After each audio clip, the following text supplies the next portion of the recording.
Hello guys, welcome to సినీ పోప్రి YouTube channel. ఈరోజు మనం ఓటీటీలో రీసెంట్గా రిలీజ్ అయిన అనగనగా మూవీ రివ్యూ గురించి డీటెయిల్గా మాట్లాడుకుందాం. ఫస్ట్ ఆఫ్ ఆల్ మన స్టోరీ విషయానికి వస్తే డైరెక్టర్ ఎంచుకునే స్టోరీయే అందరికి కనెక్ట్ అయ్యే స్టోరీ. ఎందుకంటే అందరం చిన్నప్పటి నుంచి స్కూల్ చదువుకున్నాం కదా.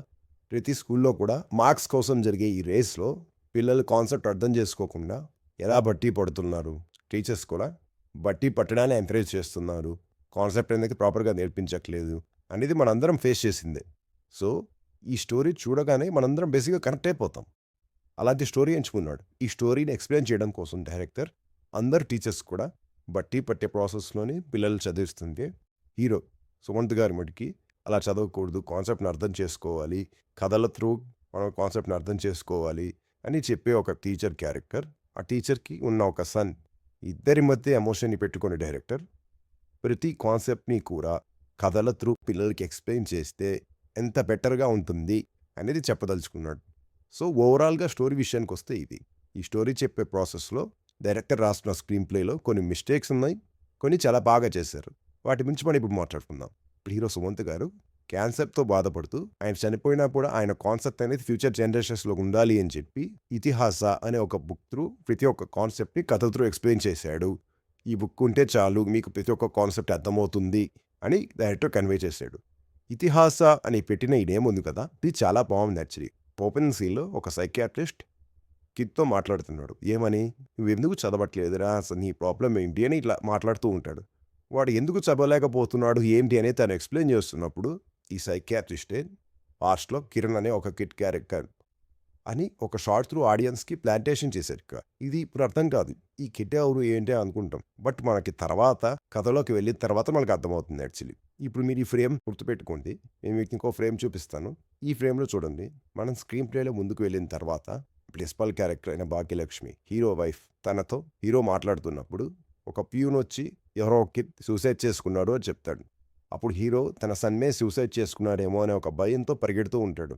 అక్కడికి వెళ్ళి చూసిన తర్వాత సూసైడ్ అటెంప్ట్ చేసింది వాళ్ళ సన్ రామ్ కాదు, కిరణ్ అనే వేరే ఒక కిడ్ అనేది చూస్తారు. ఇప్పుడు ఇక్కడ డైరెక్టర్ హీరో అయిన సుమంత్ గారికే తెలియకూడదు వాళ్ళ సన్ అనుకోవాలనుకున్నాడా, ఆడియన్స్ కూడా అరే ఆమె సూసైడ్ అటెంప్ట్ చేసుకున్నాడా అనే ఫీల్ క్రియేట్ చేయాలనుకున్నాడా, నాకు అర్థం కాలేదు. ఎందుకంటే ఓన్లీ హీరో క్యారెక్టర్లు అనుకోవాలి, ఆడియన్స్ అనుకోవాల్సిన అవసరం లేదు అని అనుకోని ఉంటే పర్లేదు. కానీ ఆడియన్స్కి కూడా ఇది సస్పెన్స్గా క్రియేట్ చేయాలి అనుకుని ఉంటే మటుకి ఒక మిస్టేక్ చేశాడు. ఏంటి అంటే ఈ ఫస్ట్ ఓపెనింగ్ సీన్లో సైకియాట్రిస్ట్ మాట్లాడుతున్నప్పుడు ఒక బ్యాక్ షాట్ వేశారు కదా, ఒక కిట్ బిల్డింగ్ మీద నుంచి దూకడానికి ప్రయత్నిస్తున్నాడు అనేది. అక్కడ బ్యాక్ షాట్లో అది కిరణ్ అనేది ఈజీగా అర్థమైపోతుంది. మన స్క్రీన్ ప్లేలో ముందుకు వచ్చిన తర్వాత ఈ కిరణ్ అనే క్యారెక్టర్ మనం చూసి చూసి చూసి మనకు అలవాటు అయిపోయిన తర్వాత ఈ కిరణ్ అనే పర్సన్ వచ్చి సూసైడ్ అటెంప్ట్ చేసుకున్నాడని చెప్పినప్పుడు ఆడియన్స్ అందరూ కిరణే అనుకుంటాం. ఎందుకంటే ఆ కిరణ్ అనే క్యారెక్టర్ ఆ షార్ట్తో ఎస్టాబ్లిష్ అయ్యాడు. తర్వాత కిరణ్ అనే పర్సన్ చూస్తూ వచ్చారు కాబట్టి ఈ కిరణ్ అనే పర్సన్ ఇలా కొద్దిగా ఫ్యాట్గా ఇలా ఉన్నాడు అనేది మనకి ఈజీగా షార్ట్ నుంచి అర్థమైపోతుంది. సో అది రామని ఆడియన్స్ అనుకునే ఛాన్సే లేదు. ఓన్లీ క్యారెక్టర్కి అక్కడ అలా చెప్పాడు. అది ఫర్ ఎగ్జాంపుల్ ఆడియన్స్ కూడా ఆ సస్పెన్స్ అనేది క్రియేట్ చేసి ఉంటే డైరెక్టర్, అరే ఆమె ఏమన్నా సూసైడ్ అటెంప్ట్ చేసుకున్నాడా అనేది కాస్త థ్రిల్లింగ్గా ఉండేది. ఇక్కడ అది ఎలా క్రియేట్ చేయొచ్చు అంటే ఓపెనింగ్ సీన్లో ఒక షాట్ వేసాడు కదా కిరణ్ బ్యాక్ షాట్, ఆ బ్యాక్ షాట్ అంత క్లియర్గా ఉండే బదులు ఆ బ్యాక్ షాట్ని బ్లర్ చేసి ఉండొచ్చు. లేదు అని అంటే ఆ కిక్ పాయింట్ ఆఫ్ వ్యూలో తన లెగ్స్ కనిపిస్తూ ఈ బిల్డింగ్ మీద ఉన్నాడు దూకడానికి అనేది ఎస్టాబ్లిష్ చేయొచ్చు. అలా కూడా లేదా కేటీఆర్ షాట్ వేసుకోవచ్చు. ఆ క్యారెక్టర్ అనేది కంప్లీట్గా రివీల్ అవ్వకుండా డైరెక్టర్ చేస్తుంటే మటుకి ఇక్కడ సూసైడ్ అటెంప్ట్ చేసుకున్నాడు అని చెప్పినప్పుడు ఆడియన్స్ కూడా అరే రామ్ చేసుకున్నాడా అనే ఒక ఫీల్డ్లో కాసేపు సస్పెన్స్ ఉండేది. ఈ ఓపెనింగ్ సీన్లో కిడ్ది యొక్క పేరెంట్స్తో సైకియాట్రిస్ట్ చెప్పే ఒక డైలాగ్ అయితే చాలా బాగుంది. మీరన్నీ బెస్ట్ ఇస్తున్నారు అని అనుకుంటే సరిపోదు, వాడికి ఏం కావాలో అది ఇవ్వండి. ఈ డైలాగ్ త్రూ ఇప్పుడు పేరెంట్స్ ఎలా ఉన్నారు అనేది చాలా బాగా చెప్పాడు డైరెక్టర్. పేరెంట్స్ పిల్లలకి మేము బెస్ట్ ఇస్తున్నాం కదా ప్రతి సిచ్యువేషన్లో అని అనుకుంటారు. బట్ మీరు బెస్ట్ అనుకుంటే సరిపోదు, అది ఆ కిట్టికి నచ్చిందా అనేది మీరు అర్థం చేసుకోవాలి అని చెప్తున్నారు. సో ఈ డైలాగ్ అయితే నాకు చాలా బాగా నచ్చింది. ఈ ఆరో వార్డ్ అనే స్కూల్లో సైన్స్ టీచర్గా ఉన్న మలయాళం పర్సన్ ఈ విహాస్ మన సుమంత్ క్యారెక్టర్కి కంప్లీట్గా ఎగనెస్ట్గా ఉంటుంటాడు ప్రతిసారి. బట్ అదే పర్సన్ని తీసుకొచ్చి వ్యాస్ ఓపెన్ చేసిన స్కూల్లో టీచర్గా ఈ మలయాళం పర్సనే వర్క్ చేస్తున్నాడు అనేది డైరెక్టర్ ఎస్టాబ్లిష్ చేశారు. అది చాలా బాగుంది. బికాస్ ఎవరైతే మనకి అగెనిస్ట్గా ఉన్నారో అలాంటి పర్సనే మన ఐడియాలజీకి మారాడు అని అంటే హీరో క్యారెక్టర్ ఇక్కడ ఒక మెట్టు ఎక్కినట్టే. ఇప్పుడు చూడండి ఈ సీన్లో రేస్ టు సక్సెస్ ఇతస్ చాలా బాగుంది. పారామోర్ స్కూల్ అనే దాని గురించి ఓవరాల్గా ఈ యొక్క కొటేషన్ త్రూ చెప్పినట్టుంది. సక్సెస్ అని పిల్లల్ని పరిగెత్తించడం తప్ప మేము సరిగ్గా కాన్సెప్ట్ చెప్పము అనేది ఎస్టాబ్లిష్ చేసినట్టుంది.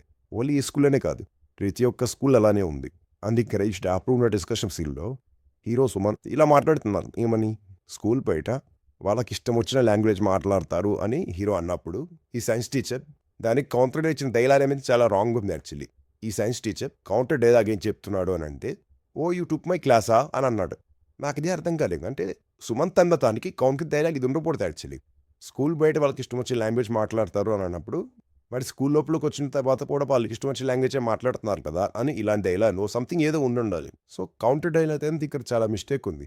హీరో చెప్పిన దానికి ఈ సైన్స్ టీచర్ ఇచ్చిన కౌంటర్ డైలాగ్కి అసలు సంబంధం లేదు. ఇప్పుడు హీరో సమ్మెన్న రామ్కి స్టేజ్ ఫియర్ చాలా ఎక్కువ అనేది ఇక్కడ ఈ సీన్స్లో ఎస్టాబ్లిష్ చేశారు. ఇది చాలా బాగుంది. బికాస్ ఇక్కడ ప్లాంటేషన్ చేసింది తర్వాత కథలో నెక్స్ట్ ఒక సాంగ్ వస్తుంది. ఆ సాంగ్లో కూడా ఒక డైలాగ్ చెప్తాడు. డాడీ నేను సైకిల్ తొక్కుతుంటే ఎందుకు డాడీ నువ్వు పట్టుకోలేదు, సంథింగ్ ఇలా ఒక డైలాగ్ అంతే రాము. ప్రతిసారి నేను పట్టుకుంటే నువ్వు ఎప్పుడో నేర్చుకుంటావు అన్నట్లు సుమంత్ గారు చెప్తుంటారు.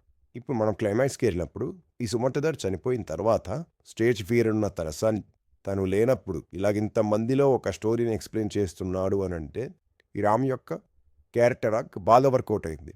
ఆ క్యారెక్టర్ త్రూ చేసిన ప్లాంటేషన్స్ కూడా చాలా బాగున్నాయి. డైరెక్టర్ ఇక్కడ ఇది ఒక ఇంటర్నేషనల్ స్కూల్ అని ఎస్టాబ్లిష్ చేశాడు. అలాంటి ఇంటర్నేషనల్ స్కూల్లో జనరల్గా ఫిజిక్స్ ఎలా ఉన్నాయి, ఇప్పుడు ఒక ఆటో డ్రైవర్ తన సన్ని చదివిస్తున్నాడు ఇక్కడ అని ఎస్టాబ్లిష్ చేశాడు.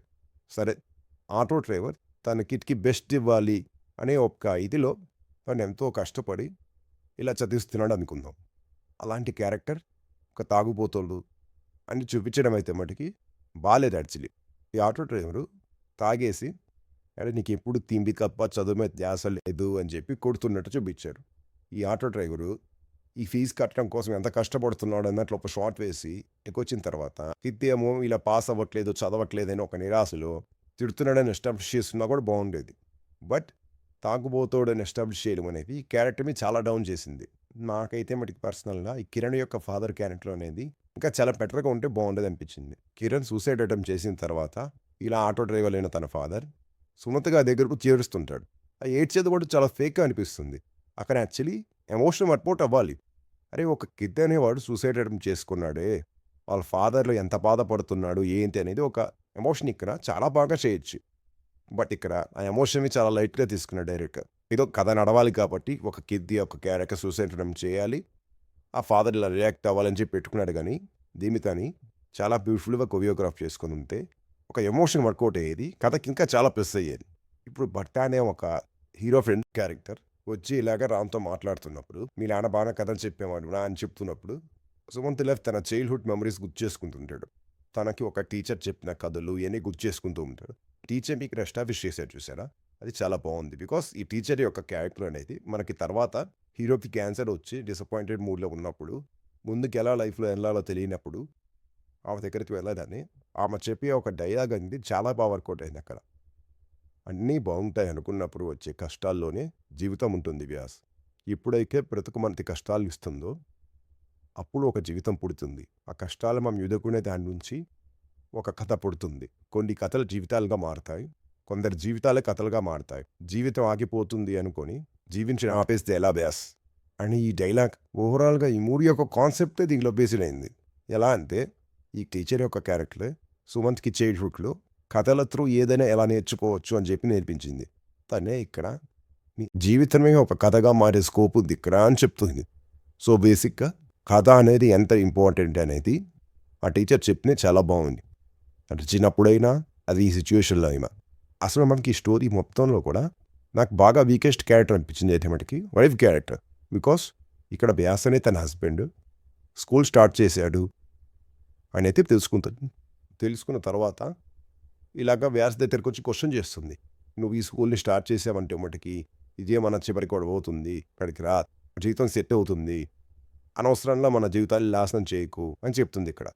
అలాంటి పర్సన్ నెక్స్ట్ సీన్లో ప్రశాంత్ శ్రీనివాస్ గారితో ఇలాగ మనం కొన్ని కరికులం మార్చాలండి అని చెప్తున్నప్పుడు ఆయన మాట వినప్పుడు తను ఆ స్కూల్ నుంచి బయటకు వచ్చేసి మళ్ళీ నీట్గా రెడీ అయ్యి మళ్ళీ వ్యాస్ దగ్గరికి వస్తుంది. యాక్చువల్లీ ఈ వైఫ్ యొక్క క్యారెక్టర్ ఆర్క్ అనేది నాకు అసలు నచ్చలేదు.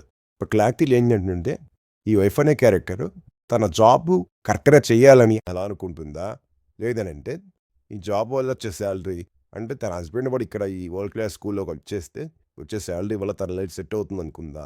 అండ్ అదే కాదు తన హస్బెండు, తన పిల్లలు ఏం చేస్తున్నారనేది ఒకసారి ఓకే, 2 సార్లు ఓకే. ప్రతి సిట్యుయేషన్‌లో కూడా ఎవరో చెప్తేనే తిను తెలుసుకుంటుంది. ఈ మూవీ మొత్తంలో కూడా ఎమోషన్ బాగా వర్కౌట్ అయిన నాకు టాప్ సీన్ ఏంటి అంటే ఈ రామ్ అనే క్యారెక్టరు తన ఫాదర్‌తో వెళ్లి ఫీవర్ వస్తే నీతో పాటు హాస్పిటల్‌లో ఉండొచ్చని చెప్పి అమ్మ చెప్పింది నాన్న అని చెప్పే ఈ డైలాగు ఇక్కడ ఈ సీన్‌లో చాలా బాగా వర్కౌట్ అయింది.